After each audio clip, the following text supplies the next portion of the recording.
everyone, and welcome to the Talk of Fame podcast. I'm Kylie, and on this episode of the podcast, we have Ben Official, who's an R&B and now pop artist.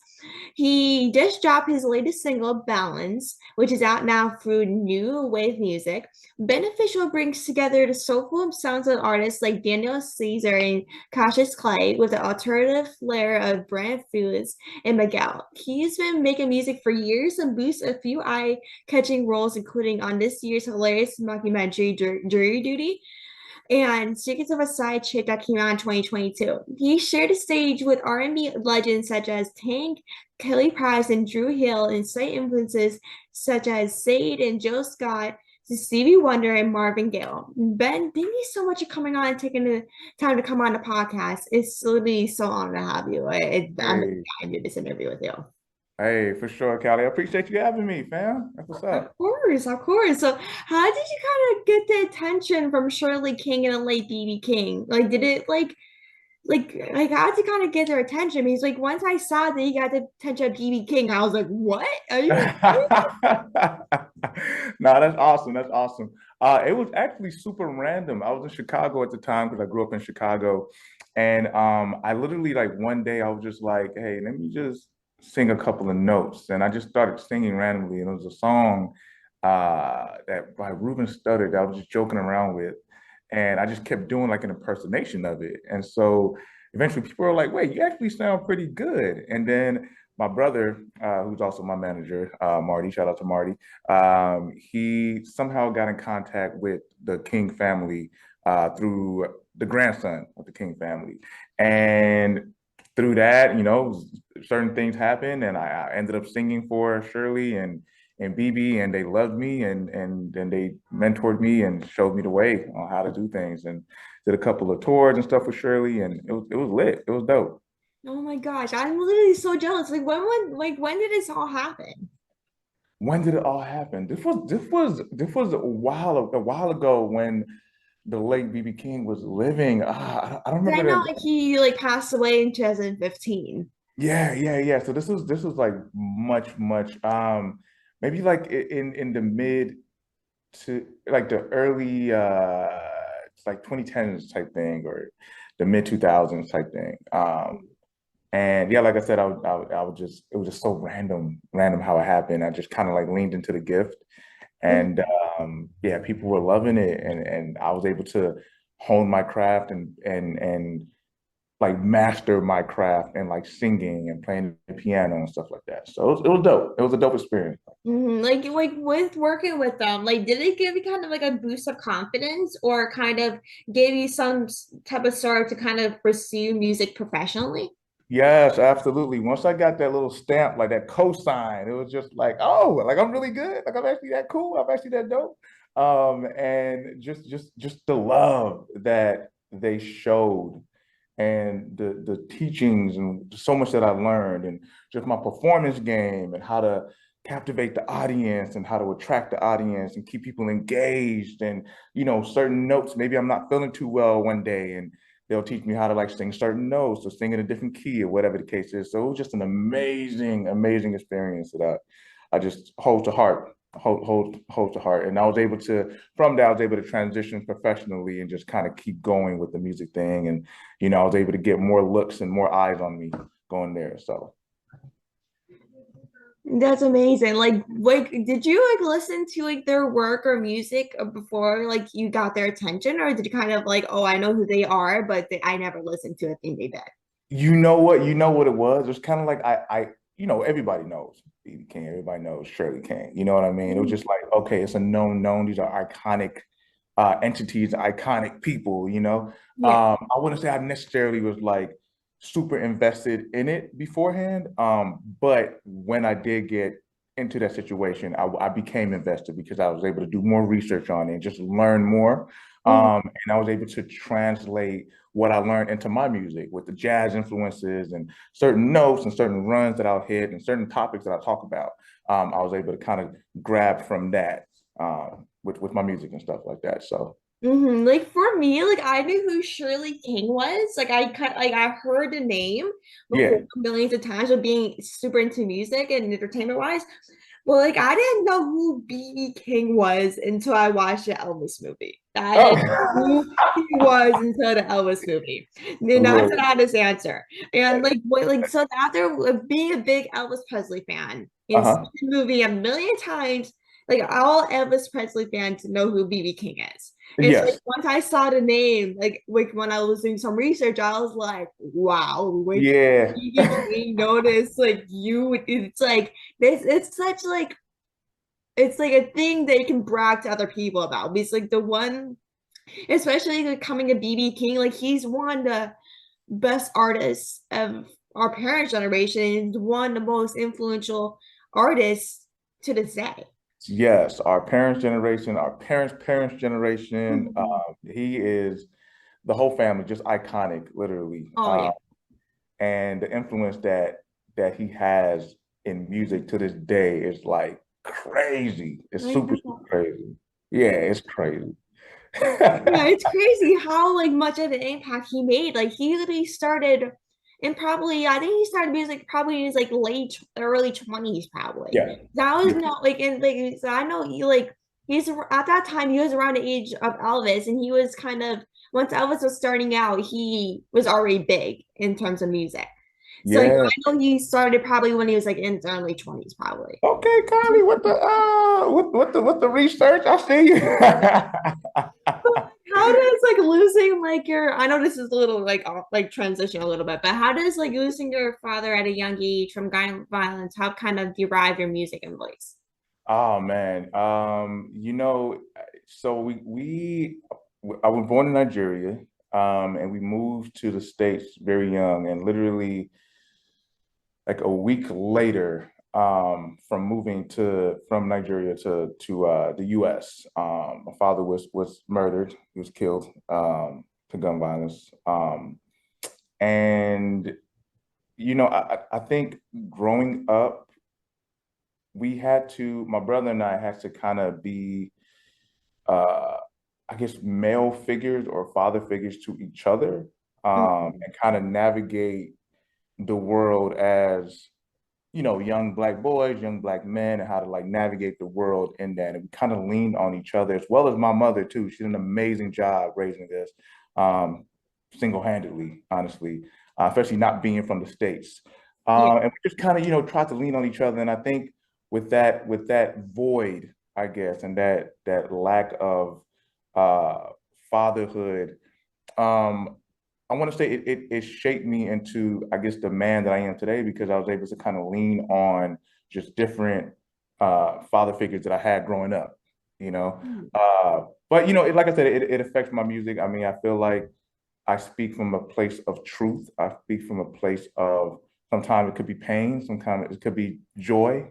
Mhm. But it just allowed me to kind of reflect and like think on myself and just being able to understand who I am as a person, as a man, as a brother, as an uncle, as a son, as a friend, as a mentor, whatever the case is. So it all just kind of intertwined with each other. So Yeah, like I know with like losing a parent, like of yeah, any sort, it can be like I don't know how to describe it. It can like it loses something in you that you yeah, can't forget. Because like yeah, when you whether you lose like a grandparent, a father, a mother, or whatever it's something, it always like takes something out of you that you can't hardly describe. Because when I lost my grandmother a couple years ago, I remember this like not being myself or like losing something that I was type of thing. yeah, But then like when you have like when you go through that situation, whether it's like gun violence or a murder or whatever that situation may be, it does like I feel like when you go through that situation, it feels like you be more cautious for things around you. I feel it makes you absolutely. kind of stronger to be. It's like I know with losing a parent to that situation, it can be like, why did this person do this to me? Like, why did this happen? But then, like at the same time, you're like, I'm kind of glad that it happened. At the same time, it's like if it wasn't for the situation, I wouldn't be where I am now. At the same Oh, time, who I am now, right? Where I yeah. am now, who I am. It's like I completely, completely agree with you. it's like with any relationship, right? Even if you're losing somebody, say even a breakup, or say you're losing a parent, losing a friend, just actually losing something. It's not just that you're losing that person, you're losing the person you were with them, Yeah. right? So that person that you are, that you've become with that, I guess, that mother or that father or whoever is gone. And now Yeah. you don't know how to get that back, right? You got to like Yeah.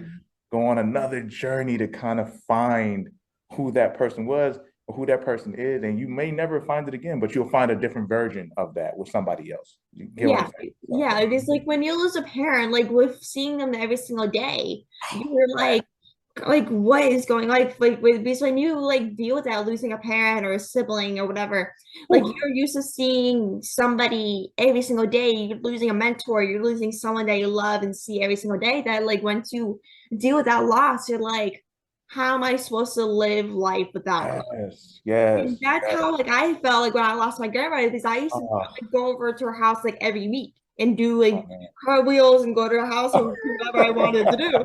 But like when you're dealing with that sort of loss, whether it's like a grandparent, a parent, sibling, whatever that may be, like you just try to figure out like what am I going to do without this person? Like I know like Yeah, with having like a mentor, but it's like your dad's like a mentor to you, or if it's in music or something like you're just like, how am I supposed to find another mentor, have someone like as a mhm. father figure after this type of thing? Absolutely, absolutely. I completely agree. And I'm so sorry for your loss. I mean, I know you're still Thank dealing with it. I'm so sorry for that. you. Same to you as well. And like you recently came out with a song called Balance. Like when you're writing Balance, like, did you have a kind of like a situation or inspiration in mind?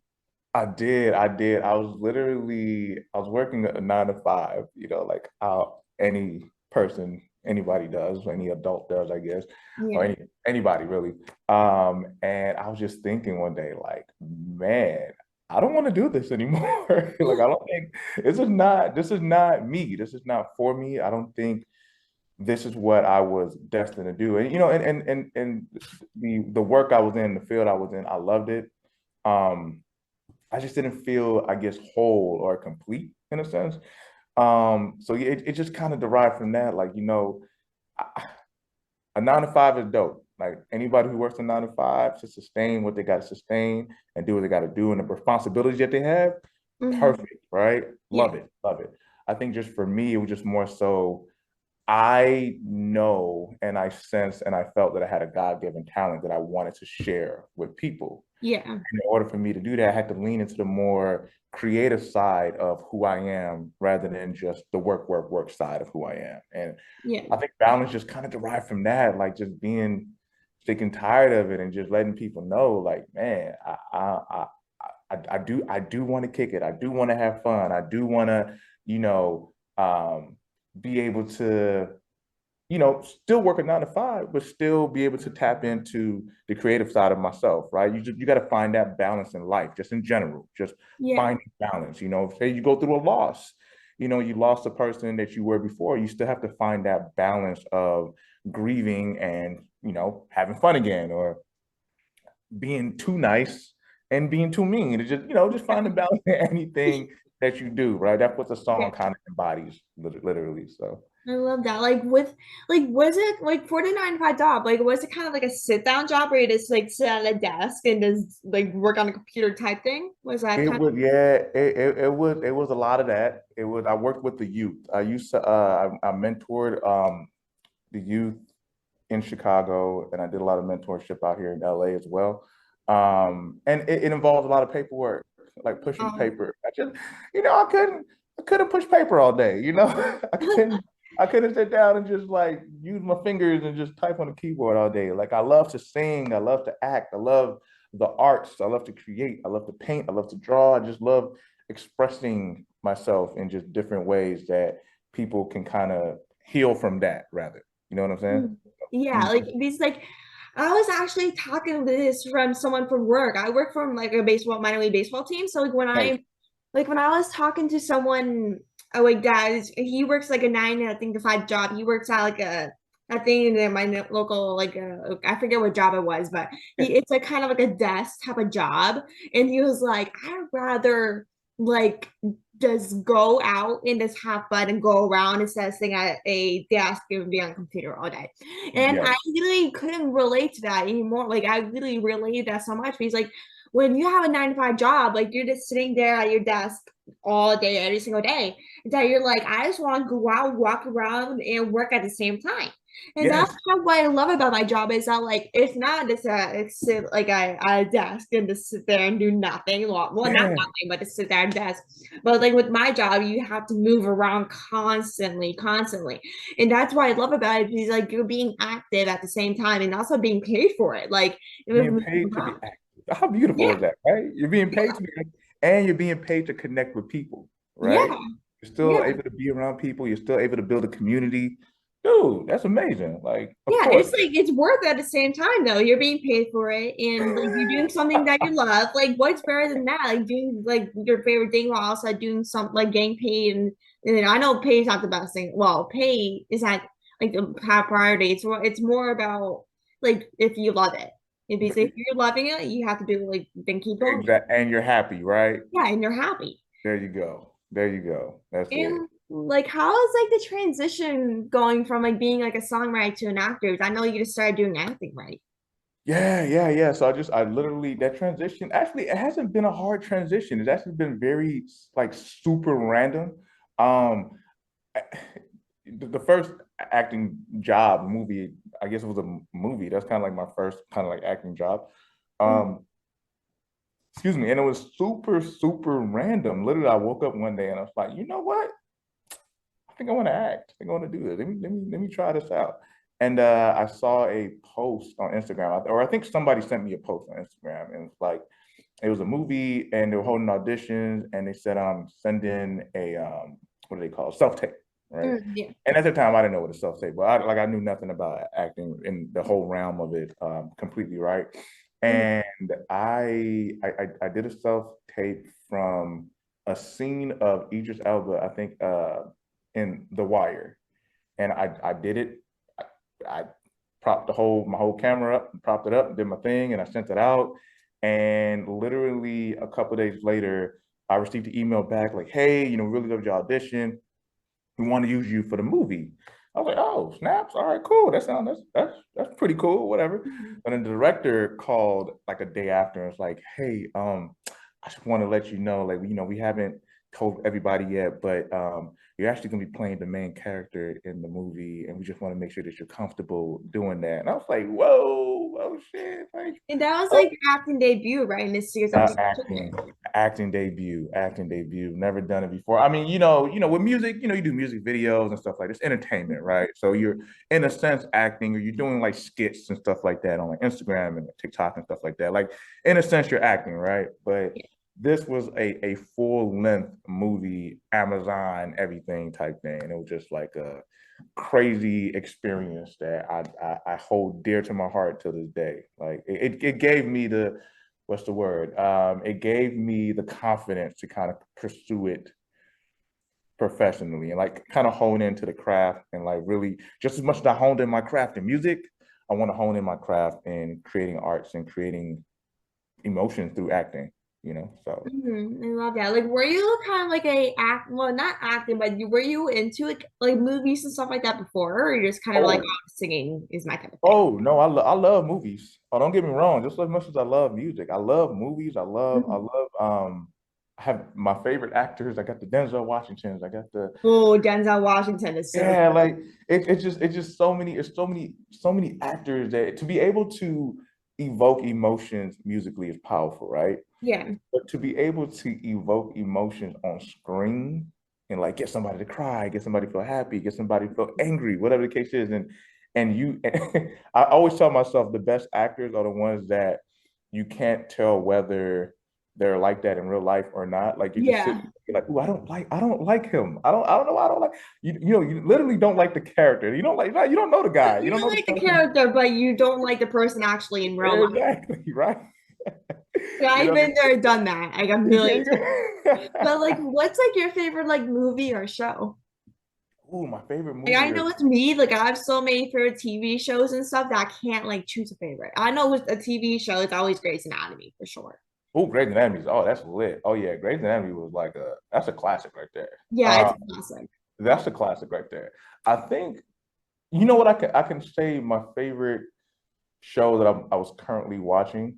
Honestly, it became my favorite show was uh uh Jury Duty. I'm not even gonna lie. I'm not Oh, even. jury duty. Oh, well, you're getting that. Is that the show Yeah, and with jury like, duty? and I'm in it, right? But it was like, when you're in it, you don't really know what's happening until like you actually watch it. I was like, yo, this show is like really, really funny. Because my other favorite comedic show was The Office. Oh, The Office. You know, You know what I'm I based mean? in Office, right? Like I'm in Scranton, Pennsylvania. Get out of look at Fun fact. Fun fact. If you didn't know, I'm literally from Scranton, Pennsylvania. look at that. Look at that fun fact. Let's go. But like with being in jury duty and Secrets of a Side Chick, like, do you have like any favorite moments or memories that kind of stick out to you from filming? Oh, and Jury Duty specifically. Oh, Uh, or either one, like it's either jury duty one. or Secrets of a Side Chick. You know what? Either one. Okay, for both of them, I was able to work with the moments where I was able to work with very talented people that became my friends after the fact, right? Like it wasn't just an acting job for them. It was like these are like real people that I actually hang out with. These are real people that I actually still like very supportive of my music, very supportive of my journey. Um, I know I'm gonna shout out my homegirl who played Officer Nikki on Jury Duty. She was the one that actually like got me in tune with everybody for the show. And like, hey, she called me up randomly, like, hey, do you wanna, we got this thing where, you can play the bartender and come through, there's a whole storyline behind it, blah, blah, blah. I was like, bet, I got you. Like whatever you need, I got you. And it literally felt, on set, it didn't feel like work because I was with my friends, if that makes sense. You know what I Yeah. mean? It didn't feel Yeah. like so This we're feels like literally. hanging out with friends more than actual work. Exactly. So we're literally while everything is happening, people don't know like while things are happening with the hero and everything, and like everybody's in on it, right? Except the hero.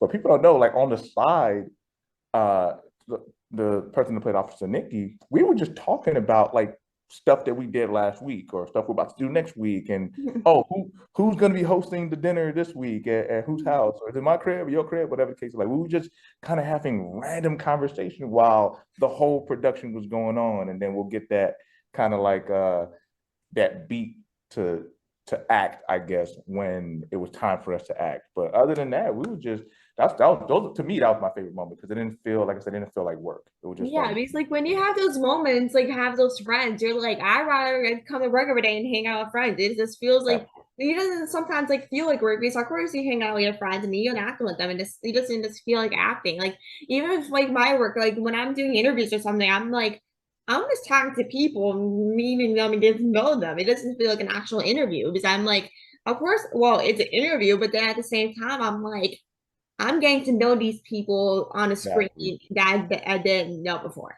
Exactly. And you're asking like really cool questions and you're really invested in knowing that person. And so it Mhm. doesn't feel like a job. It just feels like, oh, I met a new person today and I learned something new today. And Yeah, right. yeah, And yeah. like And that's I beautiful. and like before we hop off, I wanted to ask you, like, you have shared the stage with Tank, Kelly Price, and Dru Hill, and side influences from Sade and Jill Scott and Stevie Wonder and Marvin Gaye. Like, I really am so jealous. I love Stevie Wonder and his music. So I'm like going crazy once I saw that. But like, how would you describe performing with these artists? How would I describe? You know what? It was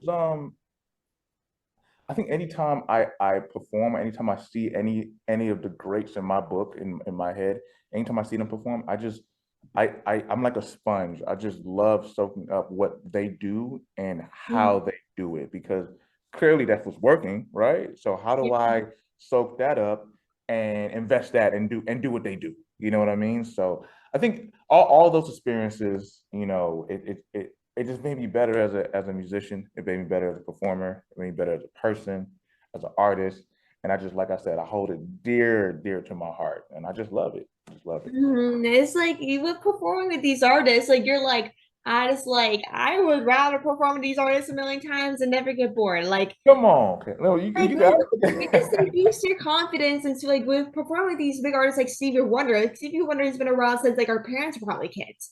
It's like with performing with all these artists, like you just like it boosts your confidence to actually keep going as a songwriter and perform with other big artists, whether it's like R&B or whatever, like jazz or whatever it is. Like you just boost your confidence to actually work with more artists and collab and make more music. Absolutely, absolutely. And you know, like someone like Stevie is a person that I haven't performed with Stevie yet. I haven't performed yet. Hopefully one day I'll be able to perform with him. But everybody else that I perform with, like I said, they've helped shape the artist that I am and that I am becoming. Yeah. And I love it. Yeah. And I love it. Yeah. I'll never get tired of it for sure. I love that. And like I wanted to ask you, like before we everything heads off or whatever, Yeah. where can people find you on social media to connect and check out your music? Oh man, for sure. Literally, it's across the board. Like I'm on pretty much every social, every social known to mankind. So literally just type in Ben Official, or you can just easily go to, you can find everything in my Instagram, high key. Um, it's at the real underscore Ben Official. So the real TheReal underscore Ben Official. That is BenOfficial. And you will see a link on there too that got the links to like everything else, my YouTube, my TikTok, my threads, my Twitter, everything. All right. So it's all on there. Bet everyone go follow him for Come sure. on. I really love chatting with you, Ben. You seriously are so terrific. This is actually one of my favorite interviews of today. I love, Hey, come on, Kylie, turn me up. Look at yeah, you're seriously amazing, and I can't wait to see all that you do in the future. If you need any help or anything at all, feel free to reach out. I'd love to help out in any way. Thank you. Let's please stay connected. Send me your socials and stuff. Like, let's stay connected with everything too, okay? For sure. Thank you so much. I definitely will. I'll talk to you soon. All right, Kylie, You have a later. good rest of your day.